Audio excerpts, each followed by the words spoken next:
In the stillness of an English countryside night, a sudden crack of gunfire shattered the silence. Then another, and another.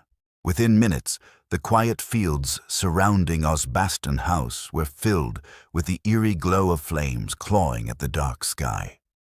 By the time neighbors stepped outside, the grand mansion was engulfed, its windows bursting under the heat, its walls collapsing into fire. Inside, something unspeakable had happened. Something far darker than a simple accident. No one yet knew that this blaze would expose one of the most haunting crimes in modern British history. A mystery born from success, pride, and a secret that burned with the house itself.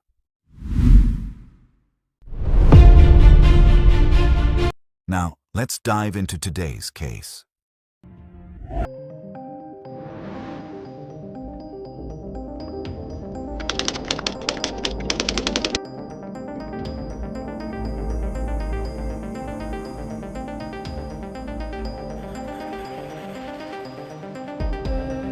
That night, a nightmare consumed the countryside.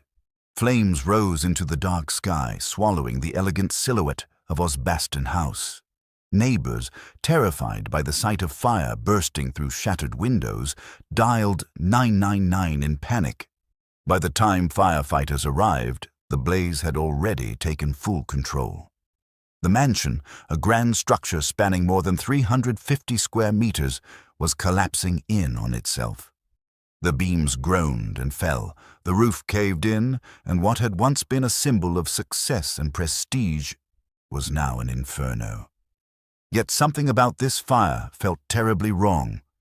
It didn't behave like an accident. The smell of fuel lingered in the air. It was clear. Someone had poured accelerant throughout the house before it burned. The firefighters fought the flames for more than 24 hours before they could finally declare the site safe for investigation. When the heat subsided, all that remained was a skeleton of charred brick and twisted metal. On Friday, August 28th, investigators finally entered what was left of the mansion. In an annex, partially untouched by the flames, they searched carefully but found no trace of the family. No sign of Christopher, Jill, or Kirsty Foster. The main house, however, was a different story. As forensic teams began digging through the wreckage, collapsing debris made progress slow and dangerous. The early findings painted a disturbing picture. Burned pipes, traces of oil, and chemical residue pointed to deliberate arson. But the most chilling discovery came not from the house itself, but from the nearby stables. Among the ruins, investigators found the bodies of the family's horses and dogs. None had died from smoke or fire. Each had been shot before the blaze began. Whoever did this wanted to make sure nothing and no one escaped. The mystery gripped the nation. Newspapers and television channels speculated endlessly. Where were the Fosters? Had they been kidnapped, or had they fled? 2 days later, Christopher's mother and his younger son, Andrew, visited the ruins of Osbaston House. They stood in disbelief before the smoldering remains. Police could offer little comfort. There were no signs of the family anywhere. There were no flight records, no train tickets, no evidence that they had left the country. At first, Christopher's mother clung to the hope that it was all an accident, perhaps an electrical fault in the old wiring. But investigators quickly ruled that out. This was no accident. It was intentional, methodical, and deeply personal. Pressure on the authorities mounted as the story dominated headlines across Britain. The National Crime Agency and Scotland Yard soon joined the local police, deploying over 200 officers to comb through every inch of debris. The more they uncovered, the darker the truth seemed to become. Detectives began to ask hard questions. Could this have been revenge? A business dispute gone wrong? Christopher Foster had once been a self-made millionaire, rising from humble beginnings to a life of luxury, but his wealth had crumbled in recent years, and he had been hiding severe financial troubles. Still, his mother insisted he was a good man, disciplined, honest, and far from the criminal world. He didn't gamble, didn't use drugs and avoided trouble. But if he truly had no enemies, what had happened inside that mansion? By now, investigators were certain the fire was deliberate. Someone had carefully orchestrated every step, and soon their fears were confirmed. During the second day of excavation, forensic teams uncovered something beneath the rubble. Human remains near the main fireplace. The bones were scorched and unrecognizable. Dental records would later confirm the worst. They belonged to Jill Foster. Yet the autopsy revealed something even more horrifying. Jill had not died in the fire. She had been shot in the head before the blaze. Near her body lay one of the family's dogs, also killed by a bullet. As the hours passed and more debris was cleared, investigators uncovered a second charred skeleton. The forensic results confirmed what investigators had begun to fear. The second set of remains belonged to Christopher Foster. His body was discovered in the main bedroom on the first floor, lying near what was left of the bed. Close to him, buried among the ashes, was a rifle and a single, partially melted bullet. As detectives puzzled over the motive, a small piece of hope came from the wreckage: the property's security system. Miraculously, several of the surveillance cameras had survived the inferno long enough to preserve their recordings. When digital forensics experts recovered the footage, what they found chilled everyone in the room. The video showed a lone man moving between the stables and the house, carrying a rifle fitted with a suppressor. The images were grainy, distorted by smoke and heat, but his actions were unmistakable. The man stopped at each enclosure, raised his weapon, and fired again and again, before calmly walking toward the mansion and vanishing inside. When the footage was examined frame by frame, investigators made a devastating realization. The man in the video wasn't an intruder. It was Christopher Foster himself. His build, his posture, even the clothing matched. There was no doubt left. At first, no one wanted to believe it. How could a man who seemed devoted to his wife and daughter, who had built a life of luxury and success, do something so horrific? But every new piece of evidence confirmed the same conclusion. Christopher Foster had murdered his own family and their animals before setting fire to the house. Still, there was one haunting question left unanswered. Where was Kirsty? The 15-year-old girl had been full of life. A bright student, an animal lover, and a talented swimmer and sailor. Her relatives clung to the hope that she had somehow escaped that night's horror, that she might have run out before the flames consumed the house. For 6 long days, search teams combed through the ruins. Then, deep beneath the collapsed floor of an upstairs bedroom, they found her.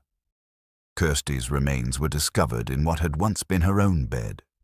The forensic analysis told a heartbreaking story. Kirsty had not died in the fire. She was already dead before the flames reached her. Her bed had collapsed into the lower floor as the fire spread, burying her under debris. But her room had been far enough from the blaze's origin that she could have escaped, if she had been alive. That realization crushed everyone who had hoped for a miracle. Kirsty's bones were so fragile from the heat that they disintegrated in the investigators' hands. Specialists had to use delicate machinery just to recover and analyze what was left. The conclusion was now unavoidable. In the early hours of August 26, 2008, Christopher Foster had made a horrifying decision. Overwhelmed by financial ruin and the prospect of losing everything he had built, he chose to destroy it all. His wife, his daughter, his home, and himself. He had killed them both quickly, shot the animals to prevent their escape, and then set the house ablaze, ensuring no one would survive. It was a final, irreversible act of control. For the police, the physical evidence was undeniable. For the public, and for those who knew the family, it was incomprehensible. How could a man once admired as a devoted husband, loving father, and self-made success turn into the architect of such devastation? Christopher Foster had not been born into wealth. He came from a working-class background, a man driven by ambition and the desire to rise above his circumstances. From a young age, he was disciplined, intelligent, and relentlessly goal-oriented. His success story began after witnessing one of the most horrific industrial disasters of the 1980s. An explosion on an offshore oil platform that claimed over 100 lives, including 2 of his own colleagues. That tragedy left a deep mark on him. Determined that such loss should never happen again, Foster threw himself into work. He developed a fire-resistant insulation material that revolutionized safety in the oil industry. It was his golden ticket. Contracts poured in, and within years, he went from factory worker to millionaire entrepreneur. He had more money than he could spend. And the image to match: confident, charming, and untouchable. In the early 2000s, during the peak of his wealth, Christopher purchased a vast estate in Maesbrook, Shropshire, for the equivalent of $3 million. He transformed the property into a personal kingdom: manicured gardens, a swimming pool, fountains, stables, and luxury cars lined up in the drive. Osbaston House was not just a mansion, it was a monument to his success, a place where he could shut out the world. But within those walls, darker habits took root. Christopher developed an obsession with guns. What began as a hobby soon became compulsion. He bought high-end rifles and handguns, storing them in nearly every room of the mansion. Friends later recalled that he spoke about firearms with pride, even reverence. His sanctuary had quietly become an armory. Then, 2 years before the fire, everything began to crumble. His company, once thriving, started to fall apart under the weight of poor decisions, tax evasion issues, and mounting lawsuits. In a desperate attempt to cut costs, he violated a contract with his British supplier by sourcing cheaper materials from the United States.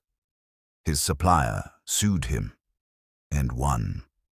The judgment crippled his finances, and soon his empire collapsed. By 2008, Christopher Foster was no longer a man of wealth, but a man in ruins. He was drowning in debt, nearly $5 million owed, and losing everything that had once defined him. His mansion, his business, even his reputation was slipping away. Friends began to notice the change. He had grown withdrawn, nervous, and quick to anger. Yet, on the surface, he maintained the facade of success. At social gatherings, he spoke of imaginary deals and future investments. At a summer barbecue just weeks before the tragedy, he boasted of a supposed $13 million deal with Russian investors, a complete fabrication. Behind the smiles, Christopher was collapsing internally. Investigators later discovered that he had been visiting online forums about suicide and death, searching for methods and discussing firearms. Still, he never confided in his closest circle. His mother had no idea how deep his despair ran. Just weeks before the fire, his former business partner, Pete Gerkenik, messaged him asking if he was doing all right. Christopher replied simply, "I'm not okay." Another friend, Mark Bassett, remembered a chilling remark. When asked what he would do if the liquidators came for his home, Christopher had said, "They'll have to take me out in a box first." By late August, he was unraveling, paranoid, restless, and angry. Police psychologists would later describe him as a man who saw no way out, trapped by pride and failure. To reconstruct what happened next, forensic experts spent over 2 months analyzing the burned remains of Osbaston House. They had to rebuild skull fragments to determine how each family member died. Piece by piece, the grim puzzle of that night came together. On August 25, 2008, the day before the fire, everything seemed normal. The Fosters attended a friendly barbecue at their neighbor's home. They laughed, joked, and joined a clay pigeon shooting session. Christopher appeared cheerful, even relaxed. The perfect family man. No one could have imagined what he was planning. Around 8:30 p.m., the family returned to Osbaston House. At 8:44, Jill entered through the main door, while Christopher went to the garage. Their daughter, Kirsty, let the dogs out for the night before heading upstairs. At 11:30 p.m., Christopher walked into his daughter's room and told her to go to sleep. 15-year-old Kirsty, still chatting online with friends, refused to go to bed. Irritated, her father quietly reached over and shut off her computer without saying a word. Before the screen went black, Kirsty managed to send one last message, joking that her father wasn't in a good mood that night. It would be the final trace of her alive. Sometime between 11:30 p.m. and midnight, Christopher first entered the master bedroom where Jill Foster lay resting. He shot her at point-blank range. He then moved to Kirsty's room, where he killed his only daughter as she slept. By 3:10 a.m., Christopher left the house and headed toward the stables. Armed with the same rifle, now fitted with a silencer, he shot every living creature on the property. He killed 3 horses with single rounds to the head, then locked the family's dogs in their cages and shot them one by one. When he was done, he dragged their bodies into the stables and set them on fire.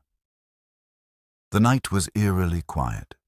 A few neighbors later recalled hearing distant gunshots echoing through the valley for about 15 minutes, but they assumed someone was out hunting. None imagined that a massacre was taking place just a few hundred meters away. Minutes later, flames began to spread. Foster used his knowledge of fire safety, the very expertise that had made him wealthy, to ensure total destruction. He pumped nearly 200 liters of oil through the house's internal piping system, saturating the floors and walls with fuel before igniting it. The fire began in the lower level, then climbed upward. Before returning to the upper floor, Christopher walked to the driveway, parked a van near the main gate, and shot out its tires, perhaps to block any rescue attempt. He then went back inside. Whether he ultimately shot himself or succumbed to smoke inhalation remains uncertain, but one thing was clear. He never intended to leave Osbaston House alive. When firefighters arrived at dawn, the mansion was a blazing skeleton. By then, every living being inside was already dead. In the days that followed, investigators began to understand the motive. A week before the fire, Christopher had received a court order for repossession. His company had collapsed, and the fortune that once defined him was gone. He was millions in debt, and the illusion of wealth he maintained for his wife and friends was crumbling fast. His wife, Jill, had no idea how dire their situation was. She stayed away from his business dealings, unaware that the family was on the brink of losing everything. He had continued spending lavishly, maintaining appearances even as creditors closed in. According to his accountant, Christopher's empire had already fallen apart. He owed nearly $5 million. His dream life, the cars, the mansion, the horses, was financed by a fantasy he could no longer sustain. In the final week, neighbors noticed that Christopher hardly left the house. He seemed distracted, moving slowly through the property as if saying goodbye. One neighbor recalled that he looked defeated, almost hollow. That night, at 3 a.m., when the flames consumed everything he had built, Christopher lay beside the lifeless body of his wife, holding her in his arms. It was a desperate, delusional act, the final gesture of a man who refused to lose control. 4 months later, the funerals took place in the local village church. Jill and Kirsty were buried together, side by side. Christopher's coffin, however, was placed in a separate grave by his wife's family's request. For Jill's relatives, forgiveness was impossible. They saw Christopher as a man consumed by greed, pride, and despair, someone who chose to destroy rather than face his own downfall. For his own family, It was the tragic collapse of a man who had reached the top and couldn't bear to fall. In the end, Christopher Foster became a symbol of self-destruction, a man who built a world of luxury only to burn it down with everyone inside. His final act wasn't just the murder of his family. It was the ultimate confession of failure, pride, and unbearable despair.